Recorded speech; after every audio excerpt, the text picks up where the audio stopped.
Yes, my people, as the hurt, it don't happen. No, Labour Party don't respond to DSS talk. Or DSS we talk say some people they plot for interim government to take over Buhari presidency. Now, Unisa Tanko don't change am for DSS, so make una listen to what he talk. Just they hit this like button, they share this video, make other obedient family make they see am. This man is too sound and is too intelligent. I so much love this Unisa Tanko. Please comment your opinion. Don't forget to hit this like button. Don't skip. Watch to the end.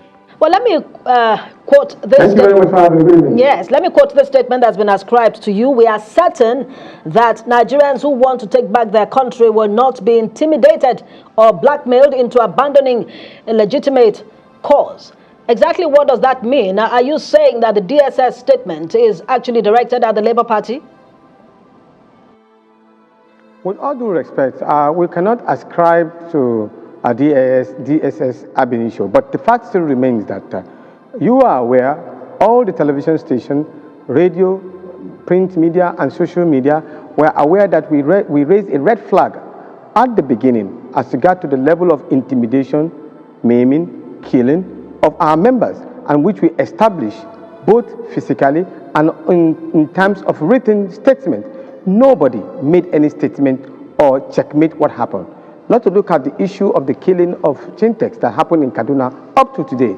Nobody has made any statement or arrest as regard to that particular gentle lady that was killed heinously in her house in Kaduna. Now, we are talking about a state where the people themselves who were supposed to be protected by the security apparatus did not do their due diligent duties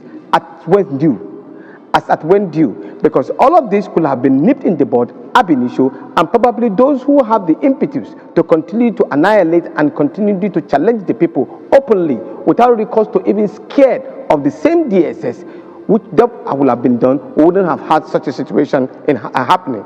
We are here. We saw what happened in Lagos.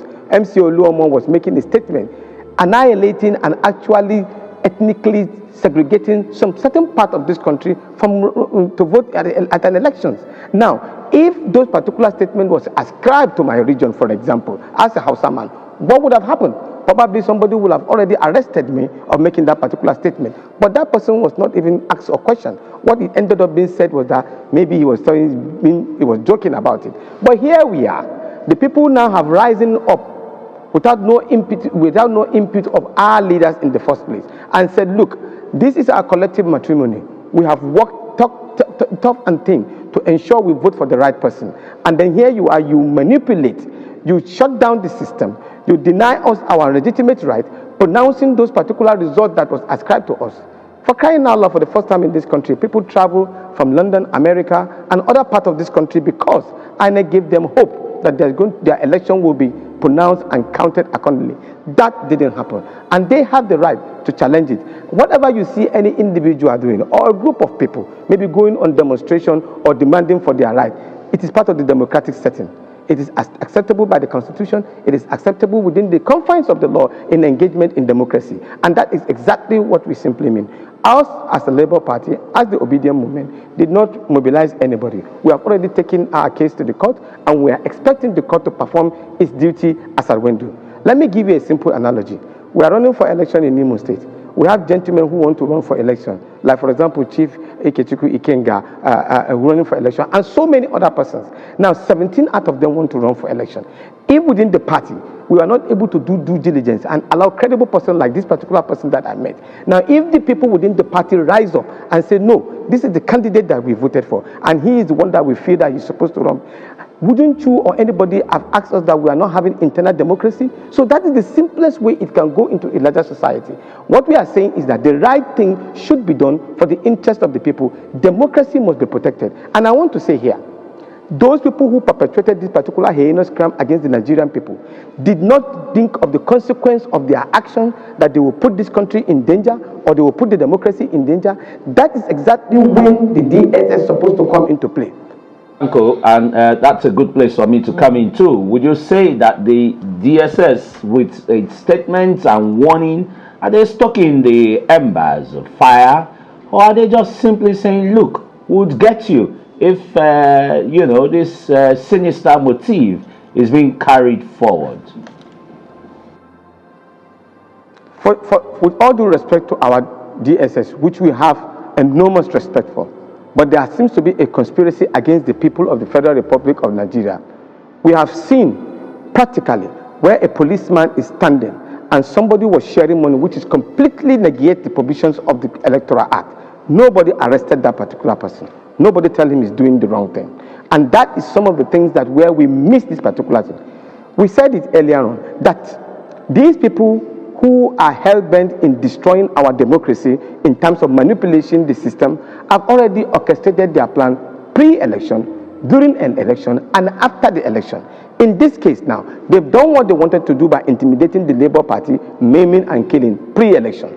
During election, they ensured that they took the ballot papers, they deny us of the actual result being pasted and being announced on real time by INEC. That was during election. Now, post-election is the issue of when we've already allocated these particular positions to you or the vote for you, you can go to court. That is post-election. We are now going to court. At the post of going to court, of course, they will orchestrate all kind of media, they will orchestrate all kind of security apparatus in conspiracy against the people. Because the question you want to ask yourself is this. Now, what was the thinking of the security apparatus? They prepared this mind that, look, when they start doing riot or they want to perpetrate riot, what we will do is that we will put in some individuals among them and let them be speaking in such a way, then so that then we will arrest them and then we say they are against the state. But this has gone beyond that. The people have already known this particular gimmick for long. I have been on the streets fighting for the Nigerian people. It has been some of the calling under the tutelage of late Gani Fawahimi, Balaraba Musa. We fought for democracy and Otto Wanko. We knew how the security operative in this country works. When you are doing something in the advent of defending the interests of the people, they will plant people within you to cause harm problems with you. And then, before you knew it now, they will get you arrested. That is why we are careful. We have gone to the court and we remain with the court until when there is contradictory statement from the court. Right, and you've made a statement a number of times already that the DSS more or less was silent when Labour Party sympathizers were allegedly attacked, were not allowed to vote and all of that. Has the Labour Party as a party approached the courts to make a case against those who may have, carried out this violent attacks on your party members or sympathizers? And what has been the response so far? We made open appeal. We made open appeal, we made written appeals and all of those on to the city security offices. An example is situation. Even at the polling unit, we have officers, security officers at each of the polling units. I will ask you the same question, even though you are on the other side of the aisle. Have you seen them making arrests of anybody who have done this particular heinous crime? Then if you have not seen anybody, then the question you want to ask yourself, what is the use of the security men at the polling unit? What are they supposed to do? That is their work, but they didn't do it. And a lot of money was already being apportioned to those particular security men to ensure that the sanctity of the vote is being protected. But that didn't happen. So what do you expect the people to do? They are expecting that the state will protect them based on the fact that they are taxpayers. But that didn't happen. And now here they are. They've come out now to ventilate their anger constitutionally within the ambience of the law. Now you are making names and then you are intimidating them and saying that if they are going to cause problem. They didn't say they are going to cause. Nobody said it's going to cause. You are only listening. They are making an agitation. This is our cry. We are expecting the state security or the all security officers who are supposed to be responsible to us as a people, not to them in government. The people first. All right, Tanko. Yes, indeed, the people first. And I thought that seems to be what the president-elect Bola Tinubu is trying to do when he waved the olive branch and say, hey, let the opposition, let those who contested with me and lost come and join hands with him in, forming a government. Are you going to, consider that a government of national unity, not an ING one, led by Bola Ahmed Tinubu? He who seeks for equity must come with clean hands. All we are saying is that we are not satisfied with the process that announces him as the president-elect, and we are challenging that particular process. You see, the problem is this. If we continue to meander and maneuver and pamper some of these particular mistakes that we continue to do, we will not get it right as a people. So our presidential candidate has said, if you are to be called excellency, you must come through an excellent way. I will tell you something. When we operationalize the option A4, it was very, very clear.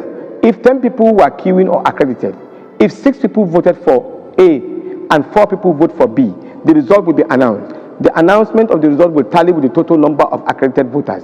You that contest from both sides will know that you have lost the election. It's just like a football match.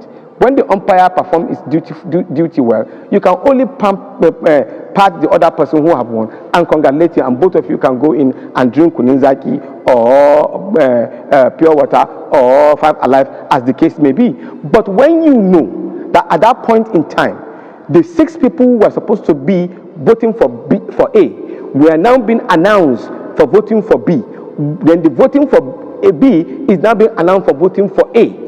How do you form a correlation with that? And do you expect that particular candidate to be happy and then go and pamper and pat the other person in the back and say, hey, don't worry, we can go and form a national government and or a government of unity? You cannot form a government of unity when you come through a forced process.